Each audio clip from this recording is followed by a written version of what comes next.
Stewie, thank you so much for taking the time to sit down with us today. I'm really excited to hear from you. So in 2018, you bravely shared your story of childhood sexual abuse publicly in a Players Tribune article. What gave you the courage to speak out? What gave me the courage to speak out about my story was just the fact that I obviously had a solid group around me. My family, close friends kind of knew what I went through growing up. But the reason I wanted to share my story was to be able to help others. As I continued through college and in the WNBA and being a role model to many, I wanted to kind of spotlight the experience I went through and hopefully help others and help save lives. And you had said that the reaction was positive, and that your fellow WNBA players were very supportive. But looking back, was there anything that surprised you in the response that you received? Yeah, I mean, what surprised me was, I mean, I was so nervous. I remember where I was. I was in Shanghai, China. Like, I was the one that had to click the button to send the article out. Um, and I didn't want people to kind of judge me or look at me differently because of what I went through or feel bad for me.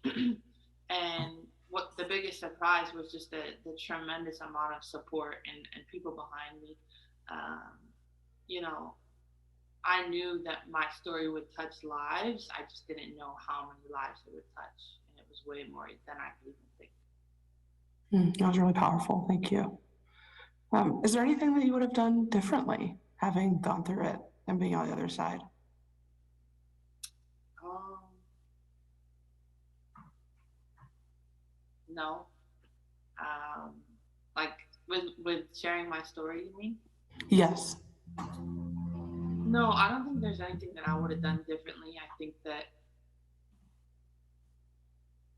all throughout when I was like getting finishing high school and college and then beginning of my WNBA career, it was like, I have this story to share and just didn't know when to do it. And, yeah, I could have said I could have, told my story sooner, but that was the perfect time for me.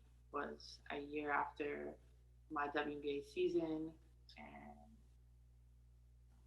just when I'm for anyone who's going through um, being a victim of sexual abuse or violence, it's on you when you want to share your story or if you don't want to share your story. That's such an important note in terms of deciding when or if to share. Of course, stories, all of our stories in different ways are impactful. But that doesn't mean that we as viewers or an audience or fans are entitled to those stories. Um, and then just could you speak a little bit louder when you Yes. speak? I'm sorry. Yeah. No, it's okay. And so it's been a few years since you made the decision to share your story publicly. What, if anything, has changed for you in that time? I think what's changed for me since I opened up and shared my story was um, I've been living my life as me and being very genuine in what I do and what I support, who I support, and who I am. And I think that you know being in this unbelievable place where I'm able to play in the WNBA and make such an impact on and off the court, I want everyone who comes and watches me play or sees me off the court to kind of really see who I am and leave no doubt in where I stand and what my story is. I think that just really trying to be as open as possible because knowing that my experience and what I went through is going to help so many other people. And I don't think I shared my story for myself. I think, yes, there was a weight that was lifted off my shoulders that I didn't know I had. But I just want to continue to kind of be there for other people, be there for other victims of sexual abuse or domestic violence, and show them that you can go through something traumatic and still have an amazing career and still continue to reach your goals. And um, our experiences, our traumatic experiences, shouldn't stop us from what we want to do. Hmm. Yeah, you said that, in terms of what has changed, you've begun to be a bit more open. How important was sharing this particular part of your story in terms of getting you to that place? I think it um, sharing my story has gotten me to kind of like we said, be more open, live unapologetically, do the things that I want to do in life, and that's sharing my story of my experiences when I was younger, sharing my story of meeting my wife, having a baby via surrogate. Um, I definitely don't haven't taken. Um, I'm definitely taking the road less traveled, and I think that wanting people to see that there's no right or wrong way to navigate life, and we're gonna all go through adversity and go through ups and downs, and as long as you are comfortable and confident in the decisions that you're making and what you believe in and what you stand behind, then that's all that matters. Hmm. And a belated Happy Mother's Day to you as well. It, you touched on this a little bit, but do you think it's important for athletes, with a spotlight on you or with a platform like the one that you have, to speak out? Definitely, I do think it's important for athletes to speak out, um, on personal issues, on social issues. But with that being said, is it goes back to what we talked about in the beginning. You can't you can't rush, um, sharing your personal stories, or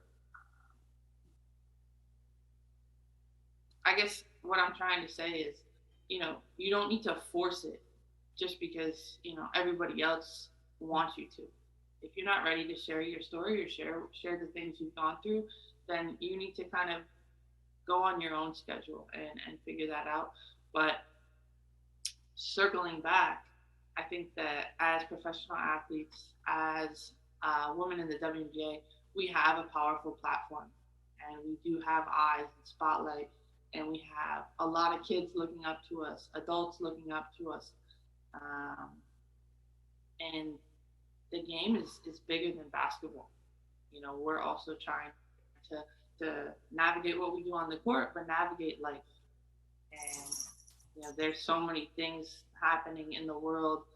Um, the domestic terrorist attack in Buffalo, New York, things like that are heavy, and we need to kind of address and speak on them because it needs to always be at the forefront.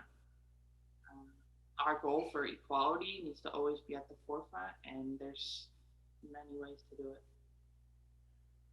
I hear that. You've talked about you having the full support of your family when you did share that you were abused with them. How key was that for you? Um, having the full support of my family was something that was really important. I think that, when I was getting ready to share the story, I obviously there was a lot of people that I didn't want to like completely catch off guard. That meant a lot to me that I wanted to give a heads up on, and at the same time it was my family. I went through the experience, but they went through it with me, and we all kind of suffered at that time, and making sure that we were all on the same page, that me kind of sharing my story, it was only for good reasons. You know what I mean? Like not focusing on the negatives, but focusing on the positives behind the story. And I mean, really credit to my family and my circle for always having my back. And even then, however many years they still were there supporting me from afar because I was in China. But I wanted to make sure that, you know, sharing my story was gonna be difficult for me, but also difficult for them because we lived the experience differently. Yeah. And so, what advice do you have for other survivors, especially athletes, in sharing what has happened to them and those experiences with their loved ones? Yeah. Um, what I have, the advice that I have for other survivors, victims of abuse, um, is to don't keep it in. You know, you don't have to tell the whole world, but tell someone because it's a lot to carry by yourself. Um, and you know, with the way the world is now, there's a lot of other things going on, and to have someone to just be a soundboard, just to listen, um, just to kind of speak your thoughts out loud is very important. Um, and then from there, what you want to do, if you want to, if athletes want to continue to kind of share their story with the rest of the world, and try and touch lives and help others, that's amazing. And if you don't, that's also amazing because your story is one of one. Nobody else has lived the same exact story as you. But I think the biggest thing for me was making sure that I had my parents around me, my family around me. And that doesn't mean I was talking to them early in the beginning about what I went through. But when I was ready, we had the conversation. Yeah, thank you for sharing that. Today's conference focuses on addressing violence against women and girls in sports and through sports.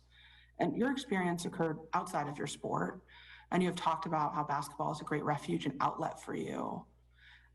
How was basketball a safe and nurturing environment for you during and after you experienced abuse? Basketball was a safe place for me during and after I experienced abuse, um, because it was just a way for me to kind of have an outlet, have a way where I could go and focus on what I was doing on the court and not be thinking about anything else. When I was younger, it was like when falling asleep was the hardest thing. That's when you have like the thoughts and the reoccurring memories happening and almost like the nightmares. So when I got a chance to play basketball and be around my friends, it was like nothing else was going on. And I don't think I realized how much of an outlet it was for me during my, I keep saying experience, but I guess it's history of being a victim of sexual abuse. But uh, I think just to have the strength to kind of keep going and keep showing up and keep trying to be my best helped me to keep being my best in life. I mean, I say in life, I was like 12, but you get what I mean. And then after, it definitely was an outlet because I remember the day that I told my parents, and then the police were involved. That night, I wanted to go to basketball practice because I wanted to kind of do what I loved and not let the things I went through stop me from doing what I love. Obviously, basketball is such an important outlet for you. How do you think sports can be an outlet for other survivors as well? I think sports can be a huge outlet for other survivors because not only does it put you around friends, teammates, it creates these bonds and relationships that you really don't find anywhere else. And whether you play an individual sport or a team sport, it gives you something to kind of really focus in on. And I don't want to say obsess over, but obsess over and make sure and just show you, you know, how to work hard, how to keep going, how to keep fighting, because all the things you're doing in sport, you've already been doing out of sport. Yeah. And, having an outlet like that is so important. And, obviously it would be even better if we're able to stop and prevent violence and abuse before it even starts. And so, how do you think sports and teams can and should be used as a tool in that effort? I think sports and teams um, can and should be used to help stop and prevent violence by continuing to talk about it, continuing to talk about it with teams, with players, within the sport, because it doesn't need to be something that's like uncomfortable or awkward or secret. The more we kind of spotlight the things that are happening, violence, um, sexual abuse, the more people are going to be aware of it and kind of realize what's going on, whether it's you personally or seeing someone else going through it, and the more we're going to be able to stop it and prevent it. What would you like to see professional sports leagues in both men's and women's sports do differently or do more of to raise awareness about domestic and sexual violence and or help support athletes who are working to stop and prevent abuse? What I think I would like to see more of um, in sports to kind of